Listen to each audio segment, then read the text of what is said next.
let's discuss about exact differential equation. First is to recall the ordinary first order differential equation, which is m of xy dx plus n of xy dy equals 0. This differential equation is said to be exact if the derivative of m with respect to y is equal to the derivative of n with respect to x. So if this one is satisfied, then you can say that the given differential equation is exact. And so after you test for exactness, the next thing to do is to determine the solution of the given differential equation. So that is f of xy equals c. And this one can be obtained from either of the two equations. We have equation 1, f equals the integral of m of xy dx plus f of y.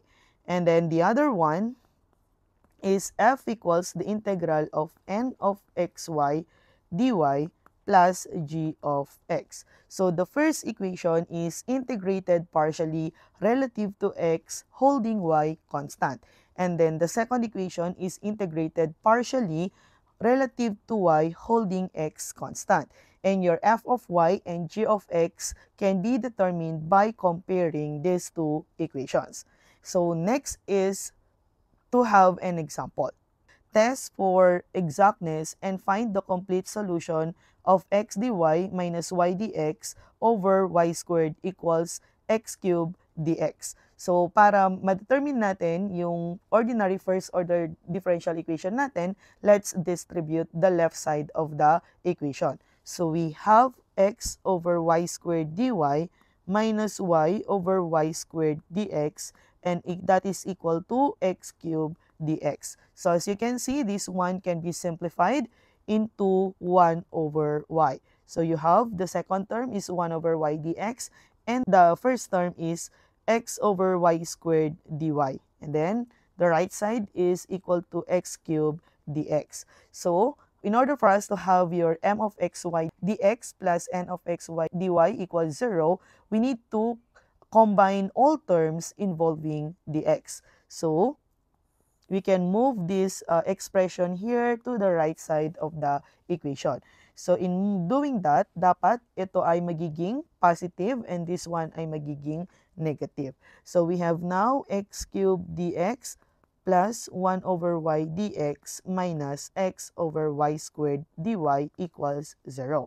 So factoring out dx, you now have x cubed plus 1 over y dx minus x over y squared dy equals 0.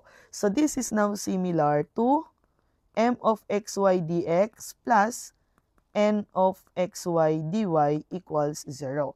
If you're going to compare these two, you can see that your m of xy is equal to x cubed plus 1 over y, while your n of xy is equal to negative x over y squared. And then since you already know what's your m of xy and n of xy, let's now test for exactness. So that is the derivative of m with respect to y is equal to the derivative of n with respect to x. So let's observe if these two are equal. So let's have derivative of m with respect to y. So the derivative of m is simply equal to the derivative of x cubed plus 1 over y with respect to y. So since we try to differentiate this one with respect to y, we can treat your x as a constant. So the derivative of x cubed, given it is treated as a constant, is now equal to 0. And of course, the derivative of 1 over y, so to make it na differentiable, let's rewrite it ng y raised to negative 1 over dy, okay? So that we can use the power rule, okay? So we have now negative 1, y raised to negative 1 minus 1. We have negative y raised to negative 2 or negative 1 over y squared. So that is the derivative of m with respect to y. So next is to determine the derivative of n with respect to x. So let's try to derive negative x over y squared with respect to x. So since we are trying to derive this one with respect to x, we can treat your y as a constant. So we can just factor it out.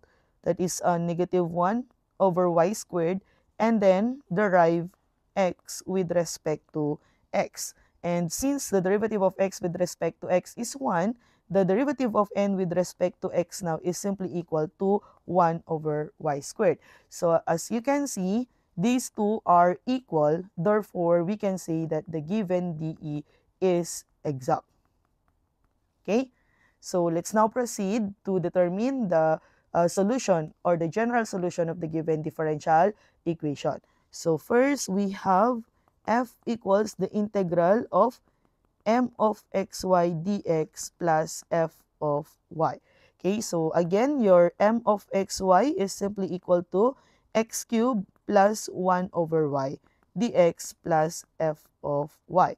Okay, so we can now have integral of x cubed dx plus the integral of 1 over y dx plus f of y. Okay, so since we are trying to integrate this one relative to x and holding y constant, no? So the second term, yung 1 over y mo will just be treated as a constant. So but in the first term, you have x cubed, which is a function of x. So we integrate it, no? Relative to x. So that is x raised to 3 plus 1 over 3 plus 1. And then in here, we just factor out 1 over y and then integrate the x, and that is simply equal to x. So plus f of y. Or you now have x raised to 4 over 4 plus x over y plus f of y. So that is now your equation 1.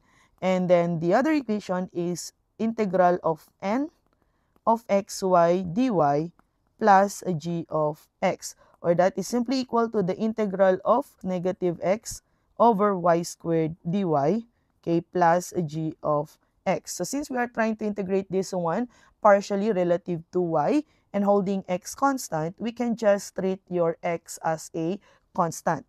So we have factoring out negative x. What's left is 1 over y squared or y raised to negative 2 dy plus g of x. So we did that para maging integrable siya.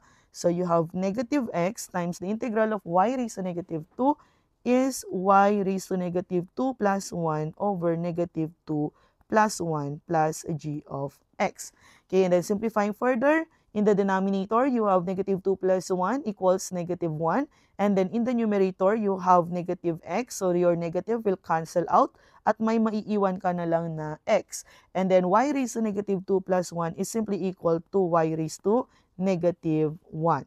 Okay, plus g of x. Or that is now equal to x over y plus g of x. So if you're going to compare this second equation with the first equation, you can see na there's a term na common to them, that is x over y.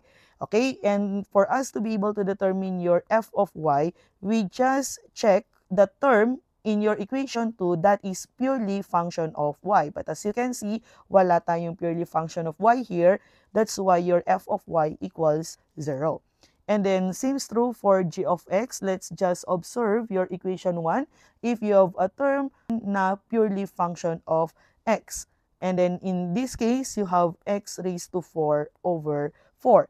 Simplifying further, we just copy what is common to them and then add your g of x and f of y. So the answer now is x over y plus x raised to 4 over 4 equals c. If you want to make this one simpler, you can just multiply 4y sa buong equation. So doing that, you have x over y times 4y is simply equal to 4x. And then x to the 4th over 4 times 4y is simply equal to x to the 4th y. And then c times 4y is simply equal to 4cy.